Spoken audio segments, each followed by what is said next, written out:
गीता माता की तरह हमारा ध्यान रखती है। पापी से पापी व्यक्ति भी अगर होगा, बुरे से बुरा कर्म भी अगर उसने किया होगा, भगवान श्री कृष्ण कहते हैं गीता में, दुराचारी से दुराचारी भी है, पापी से पापी भी है, अगर वो मेरी शरण में आता है, गीता के श्लोकों को पढ़ता है, तो उसका जीवन उन्नत हो जाता है। जीवन में कोई हताश है, परेशानी है, चिंता है। अभी मैं बच्चों से बात कर रही थी पीछे, तो मैंने उनसे पूछा कि आपको डर लगता है? तो उन्होंने कहा हाँ लगता है। तो मैंने कहा आपको किस चीज से डर लगता है? तो उन्होंने बोला कि एग्जाम में डर लगता है। तो मैंने कहा एग्जाम में क्यों डर लगता है, आप तैयारी नहीं करते? तो उन्होंने कहा तैयारी तो करते हैं, मगर एग्जाम कैसा होगा, क्वेश्चन कैसे आएंगे, मार्क्स कितने आएंगे, इस चीज से डर लगता है। तब मैंने उनको भगवान श्री कृष्ण के वचन अपने छोटे मुंह से समझाने की कोशिश की। मैंने उन्हें कहा कि भगवान श्री कृष्ण कहते हैं कि कर्म करो और कर्म के फल की इच्छा मत करो।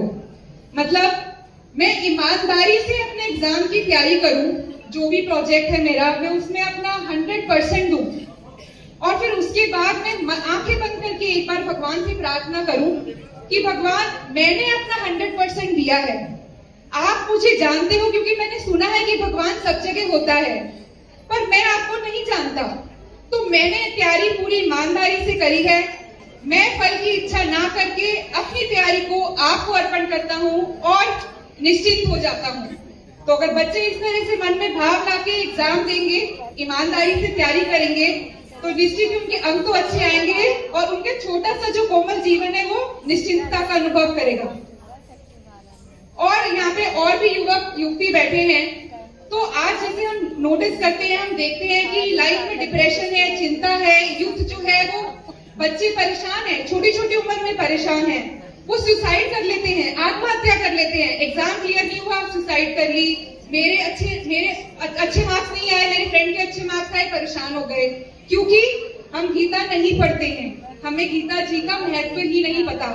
मैं आज अपने अनुभव से और डंके की चोट पे ये आपको ये बात बताना चाहती हूँ कि लाइफ की कोई ऐसी प्रॉब्लम है ही नहीं जिसमें आपको गीता जी सॉल्यूशन ना दे। ऐसी कोई भी प्रॉब्लम नहीं है जिसे अगर आप गीता जी पढ़ें और आपको उसका सॉल्यूशन ना मिले। फिर मैंने यहाँ पे बच्चों से बात की और मैंने जाना कि मुख्य 3 कारण है जो यहाँ पे लोग गीता जी नहीं पढ़ रहे हैं। पहला कि एग्जाम है, जॉब है, समय नहीं मिल रहा, तो समय तो निकालना पड़ता है। अपने दोस्तों के पास जाने का समय मिलता है, फोन पे घंटे बात करने का समय मिलता है, व्हाट्सएप का समय मिलता है, फेसबुक का समय मिलता है, तो समय तो निकालना पड़ता है। तो इसका सोल्यूशन मैंने इनको दिया कि आप सोने से पहले, जब भी आप जाएं सोने से पहले, एक साफ सुथरे कपड़े में गीता जी को लपेट कर अपने पास रखें और हम एक श्लोक से शुरू करते हैं और संकल्प लेते हैं कि आज मैं घर जाऊंगा तो आज से ही रात को सोने से पहले एक श्लोक में गीता जी का पढ़ के सो।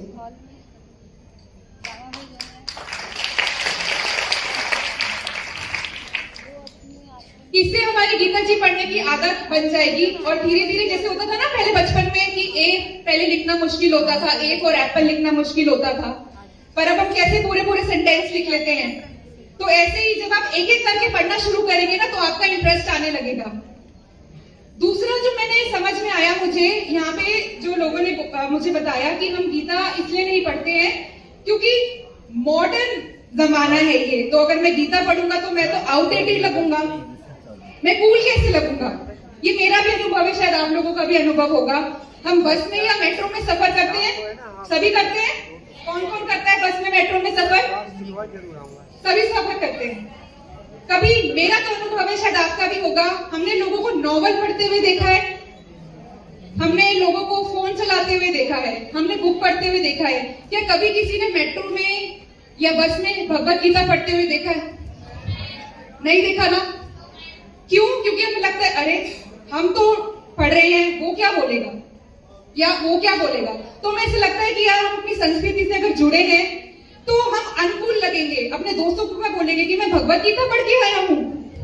तो मैं आपको बता दूं कि संस्कृति से जुड़ के जितने आप कूल लग सकते हैं ना, आप नॉवल पढ़ के उतने कूल नहीं लग सकते।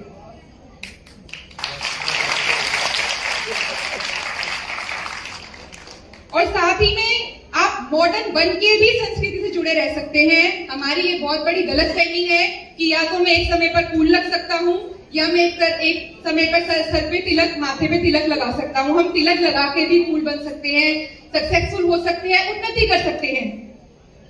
जीवन में हर क्षेत्र में उन्नति तभी होगी जब आप अपनी जड़ों से जुड़े रहेंगे, अपनी संस्कृति से जुड़े रहेंगे। तो हमें अपनी संस्कृति को साथ में रखते हुए ही जीवन के पथ पर चलना है, क्योंकि जो अपनी जड़ों से जुड़ा रहता है, जो सत्य से, ईमानदारी से चलता है अपने जीवन में, भगवान उसका साथ कभी नहीं छोड़ते, क्योंकि भगवान सत्य स्वरूप है। भगवान को ईमानदार लोग बहुत पसंद आते हैं। तो हम ईमानदारी से अगर चलेंगे, छल कपट ना करते हुए सारे कर्म ईमानदारी से करेंगे और कर्म के फल को भगवान को अर्पण कर देंगे, तो हमारी उन्नति निश्चित है, निश्चित है, निश्चित है।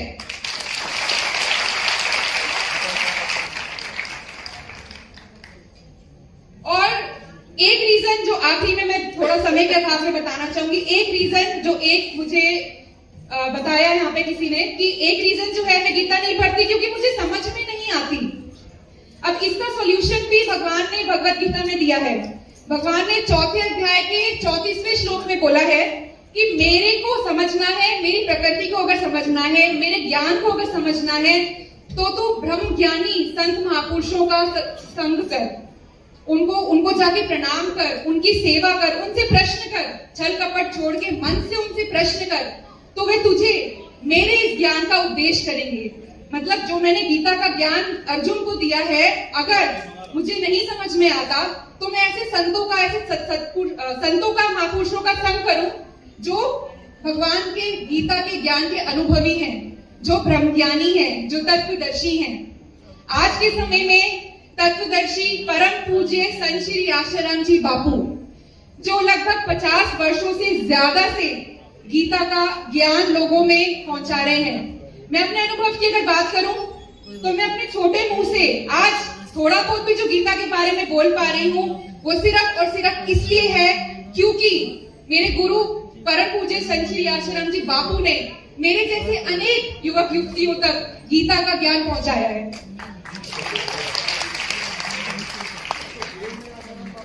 अगर मैंने उनका सत्संग ना सुना होता, उनके सत्संग के माध्यम से अगर मुझे गीता नहीं समझ में आई होती, तो मेरा जीवन भी एक नाव की तरह होता जिसका कोई नाविक नहीं होता, बस वो समुद्र में गोते खाती रहती।